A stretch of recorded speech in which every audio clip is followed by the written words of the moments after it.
Hi guys. तो आज हम लोग बात करने जा रहे हैं common hazards at construction sites. अक्सर बहुत सारे स्टूडेंट्स या बहुत सारे लोग कमेंट्स करते हैं कि सर कुछ कॉमन हैजर्ड्स जो कंस्ट्रक्शन साइट्स पे होते हैं उसके बारे में भी एक वीडियो बनाइए। तो इसी को देखते हुए आज का जो वीडियो मैं बनाने जा रहा हूँ, what are the common hazards at construction sites. यानी जो कंस्ट्रक्शन साइट्स होते हैं जहाँ मोस्टली निर्माण के कार्य होते हैं या कुछ भी तामीरी काम होता है, तो वहाँ किस तरह के हैजर्ड्स आमतौर पर या कॉमनली पाए जाते हैं। आज उन्हीं पर हमारी बातचीत होगी। Let's start. तो आज शुरू करते हैं हम लोग। सबसे पहले आपको बात करेंगे हम लोग fall of persons from top and getting injured. बहुत सारे काम हमारे होते हैं जो ऊंचाई पर चढ़कर ही हमारा वो काम क्या है होता है। तो वहां चढ़ने की वजह से कभी कभी क्या है प्रॉपर टॉप रेल या रेलिंग सिस्टम नहीं होने की वजह से क्या होता है वर्कर गिर जाता है, या फुल बॉडी हार्नेस नहीं लगाते हैं, पर्सनल फॉल एरर सिस्टम नहीं लगाते हैं। ठीक है, तो इस तरह से fall of person from top यानी जो वर्क हमारा चल रहा होता है ऊंचाई पर, तो वहां से गिरने से भी वर्कर कभी इंजर्ड हो जाते हैं। तो एक आंकड़े के मुताबिक ये कहा जाता है कि 80 आउट ऑफ 100 यानी 100 में 80 घटनाएं ऐसी होती हैं या मृत्यु ऐसी होती हैं जो ऊंचाई से नीचे गिरने ही के चलते होती हैं। तो इसलिए वर्क साइट की अगर हम बात करें तो काफी खतरनाक होता है और काफी डेंजरस होता है। इसलिए वर्क हाइट पे काम करने के लिए हमको पूरी है ना सेफ्टी के साथ करनी चाहिए, और कभी भी हम लोग को मिस नहीं करनी चाहिए पर्सनल फोरेयर सिस्टम यूज करने से। और जो फुल बॉडी हार्नेस है और जो भी हमारा वर्क प्लेटफॉर्म होता है उसको हमको रेलिंग करके ही काम करना चाहिए। Fall of objects from top and hitting persons beneath.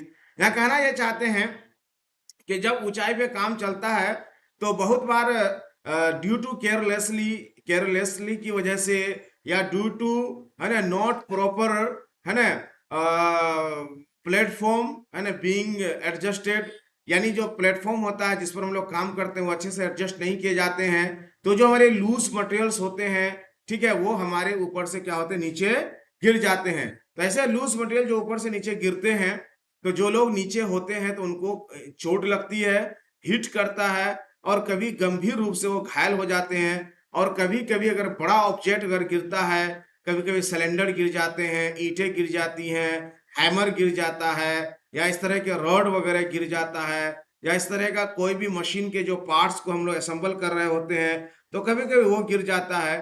तो इस क्रम में होता यह है कि लोग जो नीचे होते हैं वो क्या होते हैं इंजर्ड हो जाते हैं। तो जरूरी ये होता है कि हम जब भी काम करें तो नीचे बैरिगेशन करके काम करें ताकि नीचे कोई ना रहे। और दूसरी बात, जो भी टूल्स वगैरह का यूज करते हैं तो टूल्स को है ना बांधने का एक आता है रोप, या एक जो टेलीफोन का वायर देखे है ना कि खींचेंगे तो खिंचा जाता है, फिर देखिए उस तरह का आता है। ठीक है, उसको टूल्स ग्रिपिंग कहा जाता है वो टूल को। तो टूल में उसको लगा दिया जाता है और कमर के बेल्ट में उसको लगा दिया जाता है, या हाथ में उसको फंसाने का होता है करी लगा दिया जाता है। तो कोई भी टूल्स अगर गिरेगा ना तो वो आपके हाथ में टंगा रह जाएगा, तो इसका भी यूज कर सकते हैं। अगला है fall of materials from top and getting damaged. कुछ मटेरियल्स हमारे ऐसे होते हैं कि ऊंचाई पे गिरने की वजह से वो नीचे जब आते हैं तो वो क्या होते हैं डैमेज हो जाते हैं। तो मान के चलिए अगर एक मोबाइल ही की बात करें, अगर वो टॉप से गिर जाता है तो वो डैमेज हो जाएगा। कोई भी इस तरह के मशीन है या कोई बल्ब है, लाइट्स हैं, ठीक है, इस तरह के बहुत सारे इलेक्ट्रॉनिक डिवाइसेस हैं, अगर वो ऊपर से नीचे गिरेगा तो वो क्या हो जाएगा डैमेज हो जाएगा। तो हमें चाहिए कि जहां भी हम काम करें तो प्रॉपर वहां हमारा रेलिंग होना चाहिए। ठीक है, और वहां जो आपका सेफ्टी नेट वगैरह जो आता है वो सब लगा करके हमको काम करना चाहिए, यानी कोई भी मटेरियल ऊपर से ना गिरे उसके बचाव के लिए जो भी उपाय है वो हमें जरूर करना चाहिए। अगला पॉइंट है कि फॉलो पर्सन इनटू एक्सकेवेशन पीट। ठीक है, एक्सकेवेटेड पीट जो होता है उसमें आदमी कभी कभी क्या होता है गिर जाता है, यानी कहीं कहीं हम लोग क्या करते हैं मिट्टी की खुदाई करते हैं या खुदाई का काम चल रहा होता है, ट्रेंच बनाते हैं, या जो घर का फाउंडेशन होता है उसके लिए हम लोग खुदाई करते हैं। एक्सकेवेशन का मतलब होता है खोदना, और पीट मतलब होता है गड्ढा।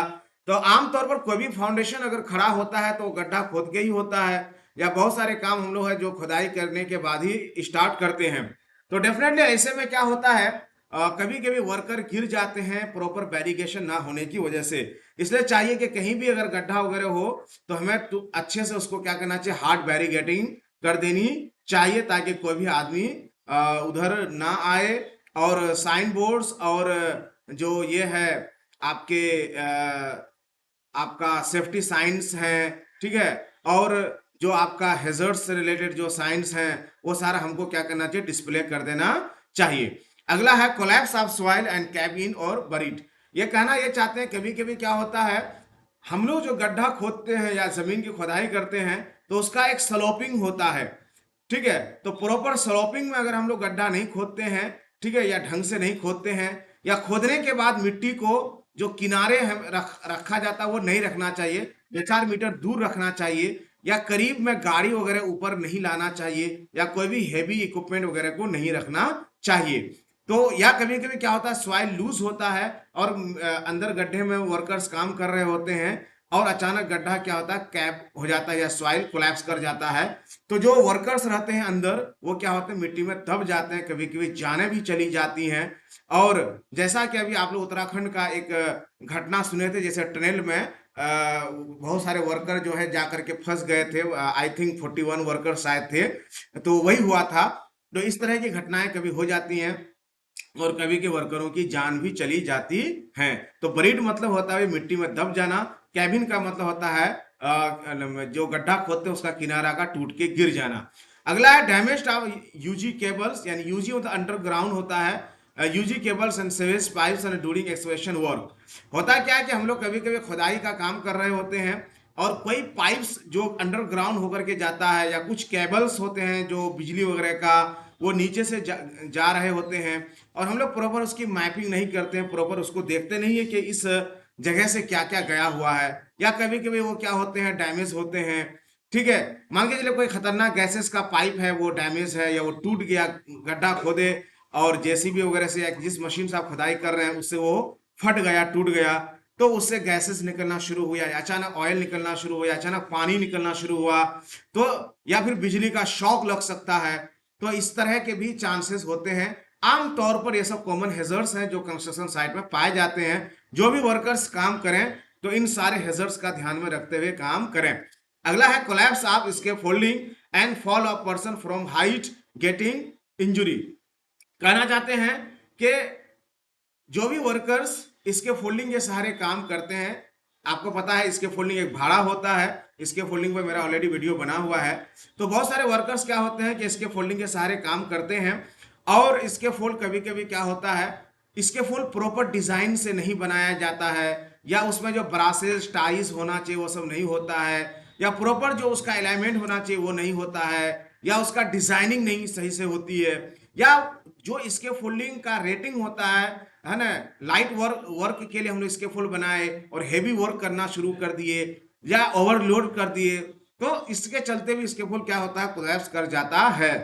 तो वर्कर जो होते हैं ऊपर से वो गिर जाते हैं और वो काफी भयानक रूप से घायल हो जाते हैं, इवन के कभी कभी जाने भी चली जाती हैं। तो इस चीज का ध्यान रखना चाहिए कि इसके फोल्डिंग प्रॉपर हमारा इंस्पेक्टेड होना चाहिए, एथोराइज पर्सन के थ्रू और कॉम्पिटेंट पर्सन के थ्रू हमको पहले इसके फोल्ड को क्या करना पड़ता है, अच्छे से इंस्पेक्शन कराना पड़ता है, ग्रीन टैग लगाना पड़ता है, और इसके फोल्डिंग का समय समय पर हमको चेकिंग करते रहना पड़ता है। जो लोग इसके फोल्डिंग पर चढ़ के काम करेंगे उनको भी फुल बॉडी हार्नेस और प्रॉपर रेलिंग वगैरह और अच्छे से प्लेटफॉर्म वगैरह पर रह करके ही काम करना चाहिए। तो ये सारे रूल्स हैं, और इसका पालन करते हुए जब काम करेंगे तो डेफिनेटली है ना, वर्क एट हाइट से जो गिरने के चांसेस हैं वो कम हो जाते हैं। Electrical shock due to damaged cables. उसके बाद अब हम बात करेंगे कि बहुत सारे जो हमारे काम होते हैं, जैसे आप बिजली तो जानते ही हैं कि बिजली हमारा मेन सोर्स होता है, और हमारा वो एक प्राइम सोर्स होता है किसी भी काम को करने का।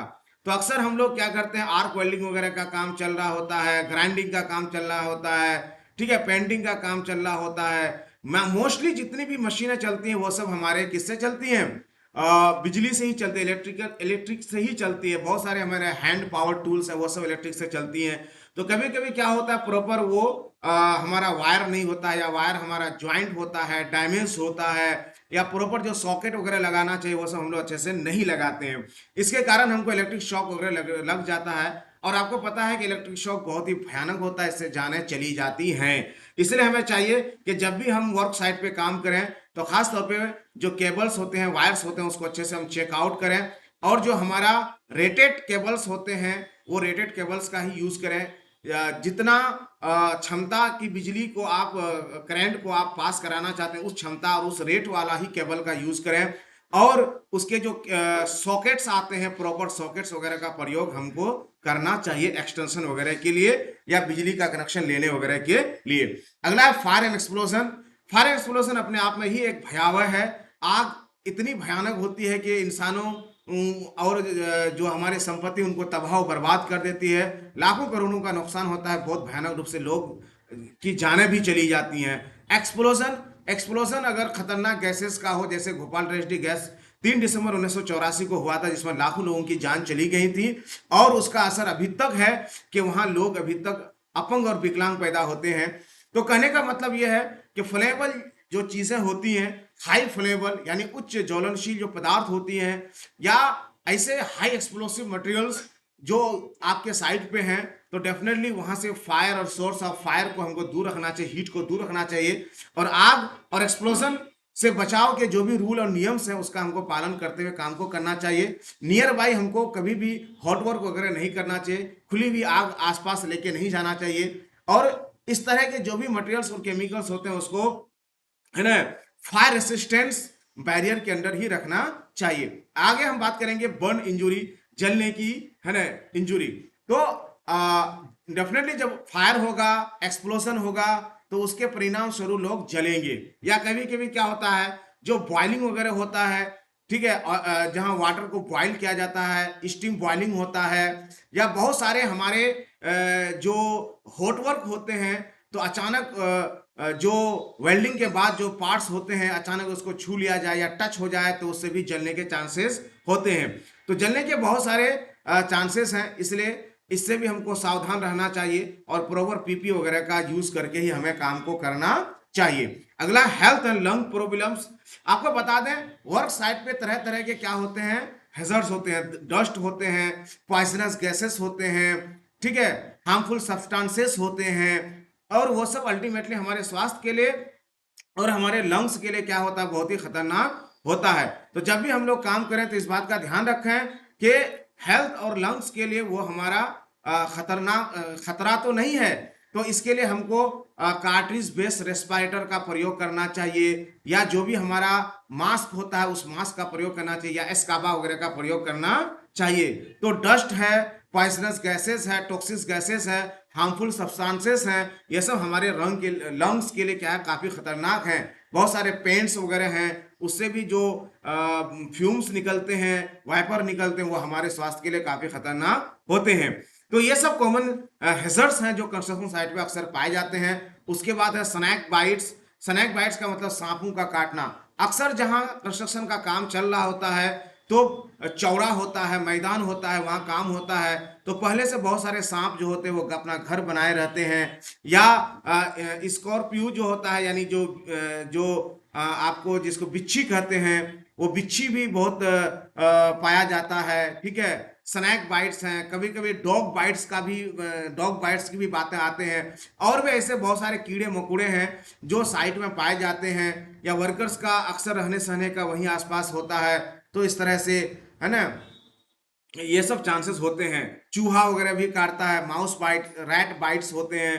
तो इस तरह के बाइट से भी बचने के लिए हमें चाहिए कि हम ज्यादा से ज्यादा सेफ्टी के अंदर रहें। और इस तरह के कहीं भी अगर आपको शंकाएं लगते हैं तो तुरंत जो अथॉरिटी है, डिपार्टमेंट है, उनको बताएं। और अगर ऐसा कुछ है तो उसको जो अधिकारी हैं उनके जरिए से सांप को पकड़वाएं और वहां से दूर हटवाएं, ठीक है। तो thank you so much for watching and listening. तो ये थे हमारे common hazards at construction site. Okay, bye.